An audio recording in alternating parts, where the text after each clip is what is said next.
గోదావరి నది ప్రత్యక్షంగా పలికి మాట్లాడింది. ఎవరైనా భద్రాచలం బయలుదేరితే పాపికొండలు అంటారు. పాపికొండలు కావు, మన దురదృష్టం అన్నీ అలా అయిపోయాయి. దాని పేరు పాపిడి కొండ. తల మధ్యలో ఇలా పాపట ఎలా తీస్తామో అలా గోదావరి ప్రవహించి వెళ్ళిపోతుంటే ఒడ్డున అమ్మవార్ల దేవాలయాలు ఉంటాయి. మీరు చూసి తీరాలి. ఎప్పుడైనా ఓ పడవ అద్దెకి తీసుకుని గోదావరిలో మీరు ఈ చివరి నుంచి ఆ చివరికి భద్రాచలం వెళ్ళాలి. ఎన్ని సెలవులు కావాలి, ఎంత డబ్బు కూడా పెట్టాలి, సిద్ధం కండి. కాబట్టి ఆ వెడుతున్నప్పుడు ఒక చమత్కారం ఉంటుంది. ఆ కొండలు మధ్యలో వస్తాయి గోదావరి నదికి. వస్తే గోదావరి ఇలా విడుతుంది. దాన్ని పాపిడి కొండ అంటారు. ఒకప్పుడు నా చిన్నతనంలో చెప్పుకుంటుండగా కూడా నేను విన్నాను. మహాతల్లి చక్రవర్తుల రంగనాయకమ్మ గారని ఆవిడ ఒక గొప్ప పుస్తకాన్ని రాశారు. మీరు చదవాలి, చాలా గొప్ప పుస్తకం అది. అందులో కొన్ని విషయాలు ఉన్నాయి. గోదావరి లోపల పాపిడి కొండల దాకా పడవలో వెళ్లేవారు భద్రాచలం వెళ్ళడానికి. అక్కడ అందరూ భయపడేవారు, పడవలు ఆగిపోయేవి. లోపల నుంచి సింహగర్జన వినపడేది. సింహగర్జన వినపడితే ఎవ్వరూ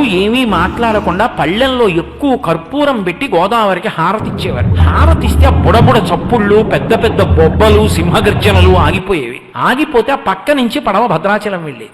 ఏంటి ఎందుకు వస్తుంది ఇలా? ఏ పడవ వెళ్ళినా వినపడుతుంది. ఎందుకు ఇలా వినపడుతుంది అని కొంతమంది ఔత్సాహికులు ఏం చేశారంటే గజహీతగాళ్ళని పట్టుకొచ్చి పెద్ద పెద్ద వలలు పట్టుకుని పడవలతో వెళ్లి అందులోకి దూకి ఎక్కడి నుంచి బొబ్బలు సింహగర్జన వినపడుతుందో అక్కడ వలలు వేశారు. వేసి